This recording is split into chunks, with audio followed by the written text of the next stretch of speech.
ဘုရားဘာသာဖြစ်ရင်အ ਨੇ ဆုံးအဲ့ဒီကံကံဤကျိုးယုံကြည်လက်ခံတဲ့ပုဂ္ဂိုလ်ဖြစ်ကံကံဤကျိုးယုံကြည်လက်ခံတဲ့ပုဂ္ဂိုလ်မှရှေ့ကိုဆက်သွားလို့ရကံကံဤကျိုးကိုညင်းပယ်လိုက်တာနဲ့တပြိုင်နက်မြတ်စွာဘုရားဟောတဲ့ဆုံးမတရားတော်တွေနဲ့သွေးဖီသွားပြီသူကနော်သွေးဖီသွားပြီ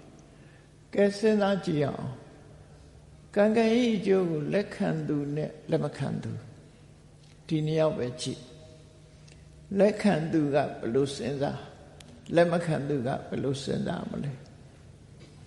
လက်မခံသူစဉ်းစားပုံလေးကိုကြည့်ကိုယ့်ဟာကိုယ်လည်းစဉ်းစားကြည့်ပေါ့